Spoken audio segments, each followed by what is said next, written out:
I heard a story once, an incredible story, an amazing story. It told of one who was relentlessly faithful and loves with an unwavering love. It was said that he sorrows over broken people. It was said that he tirelessly pursues each lost one, never stopping, never giving up until... But if I let him in, what would I have to give up? What would I have left that I could say was mine? Anyway, it was just a story I heard once. Just a story.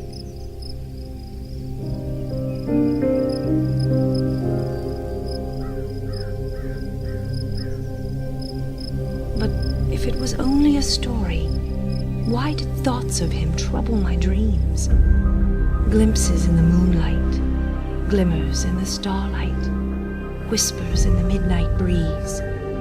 Gradually, the whispers became a sound, perceptible only late at night, when all the world was silent and asleep, except for me and my pounding heart, and the distant sound coming closer. Soon I could hear it by day as well, stronger, constant, unhurrying, and now I could tell what it was, the beat of footsteps. Footsteps down the street, footsteps on the sidewalk, footsteps outside the door. He was coming, the one I had heard about, coming for me. And so I fled. I chose the surest methods and swiftest means. I traveled down endless miles looking for escape. I fled. I sought refuge in forbidden pleasures and tried to drown out the footsteps beneath the clamor of the train. The train catered to my every desire. Images sped past, a kaleidoscope of all I hungered for, tantalizing me with more to want and guaranteeing unceasing ecstasy. But the more each stop promised, the greater the letdown, and the louder my cravings became. And beneath the noise, I could always hear the steady pace, the unhurrying chase, the footsteps coming nearer. Despite the train's assurances, feelings of contentment were faint and fleeting and increasingly rare. The more I fed my desires, the more they consumed me. Each declared it was worth any price, and the cost was everything I had. On and on I fled, on and on his relentless pursuit. I sensed his devotion to me was great, but I feared its power. I was afraid if I opened my heart, he would rush in, and I would be allowed nothing of my own. So I turned from every urge to look his way, and hid my face, hoping he would not notice me, just an insignificant passenger on the train. Then, beneath the constant din, I heard a different sound. A soft, seductive voice, soothing as a caress, and calling my name. I could not keep from listening. What did I need? Friends? Self-confidence? Approval? Popularity? The voice promised everything, all this and more, if only I would listen, if only I would come to the voice. As the train approached the ultimate stop, I searched the station for any sign of him who had followed so persistently. I stood on the silent platform and listened carefully. Perhaps he was pursuing someone else. Then I ran toward the beautiful voice, lured on with enticing words and the promise it could provide everything I lacked. On I hurried, hoping I was safe. But wait, what was that? Over there. There! I paused only for an instant. He looked deep into my eyes, and I into his, and I knew what he wanted. Me. No! I shouted, and fled even faster. The nearer I got to the voice, the harder it became to resist. In words that were no longer soft or sweet, I was no longer called, but commanded. Come inside. Find what you need in me. The doors opened, and I entered. Behind me, the doors closed. But what was this? There were no strong arms to provide anything. It had all been a facade, all just a devious mask. I had run to empty promises of happiness. Through its captivating smile, the manipulating voice had spoken only lies. Inside I was alone, disillusioned and filled with anguish. The voice was just a machine. And once the machine was finished with someone, all that was left were the ruins of what you had been. Confused and overwhelmed, I fell to my knees. All I had tried had been a waste of time, of energy, of hope. Nothing I had fled to had ever provided the comfort I had sought. My strength was gone. All that remained were broken pieces and shattered dreams. Now that I could see the machine for what it was, the voice no longer tempted me. It had no love to give. Its assurances were deceit. Slowly, gradually, a resolve began to grow within me. Slowly, gradually, I began to build a shelter. No longer would I look to the pleasures of the train, nor would I listen to the promises of the voice.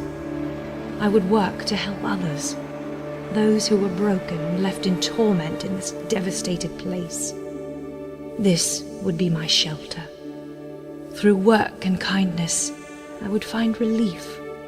I would forge contentment with my own hands and earn significance by doing good. Though my toil eased some of my emptiness, there was still a void, an aching for more that never left. Then, one night, sleeping in my shelter, I awoke to a sound I'd heard long ago. The sound of footsteps bounding across the dry earth. Footsteps coming for me. With nowhere to run, I stepped out, resolved to face him. And he was there. "Leave me be!" I screamed, and desperate to make him go away, I picked up a heavy stone and hurled it. As the stone pierced his flesh, I heard a gasp from heaven.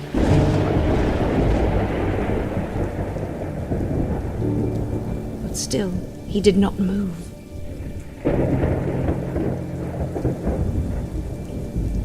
In his eyes, I saw only forgiveness and acceptance, as if he had stood there before.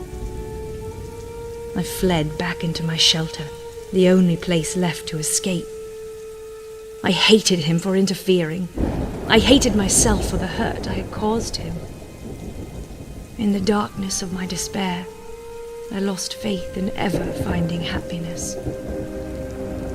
I must stop thinking about him, how he had never stopped seeking me, how he was outside waiting for me. I would not yield to the great pursuer. I must stop thinking about the truth I now knew. He had always watched over me. He was still watching now. I turned at last to the final escape, the final flight to complete oblivion.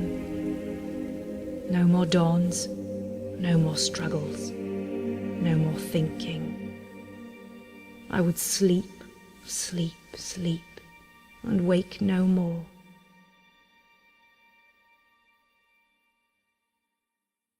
But then, in utter desolation, like a gentle breeze that washed over and around me, I felt the tenderness of his presence.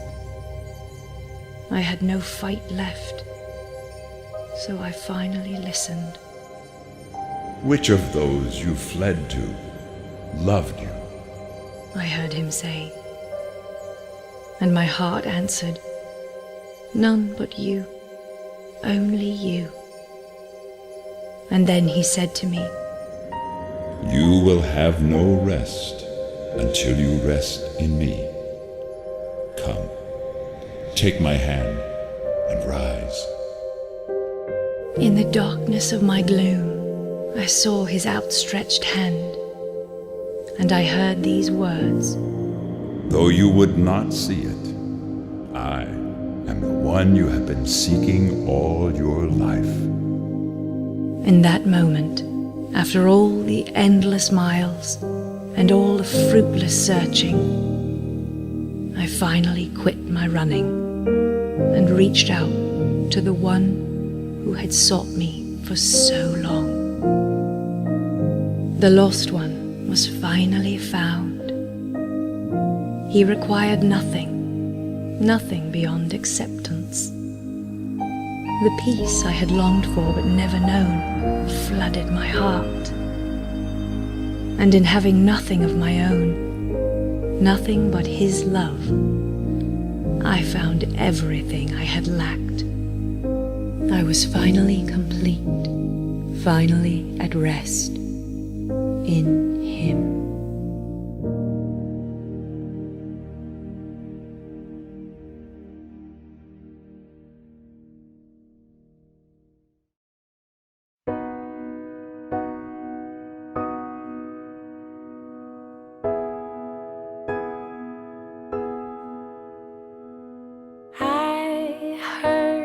A story, an amazing story. It spoke of one with unwavering love. He looks beyond tomorrow, for the lost he finds sorrow. Pursues those who need love, and he never gives up. But it was just a story I only heard once. If it was just a story, then why does he trouble my dreams?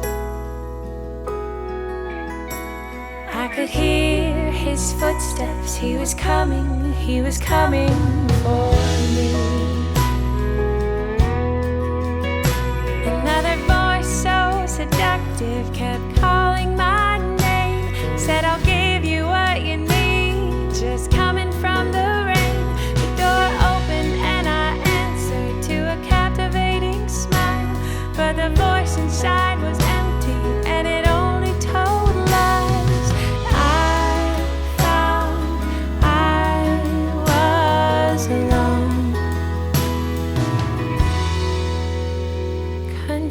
And overwhelmed, I fell to my knees.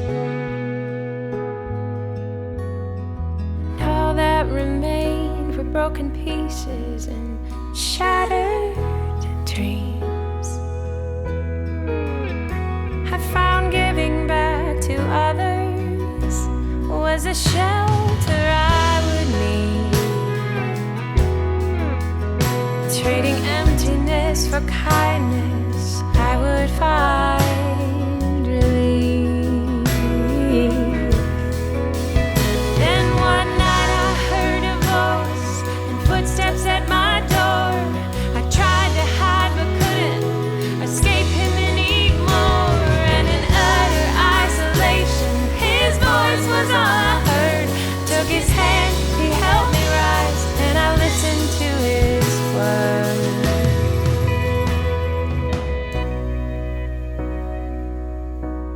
I fell to my knees. I finally see in you I'm complete.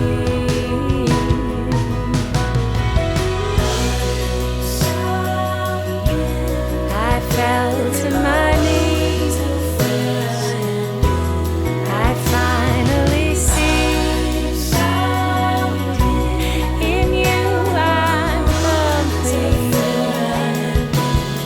I finally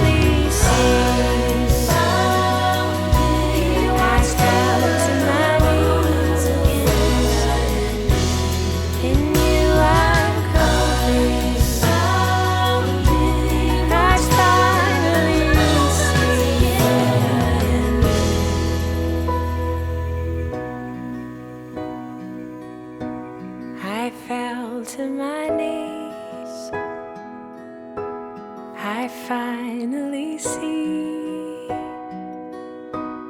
in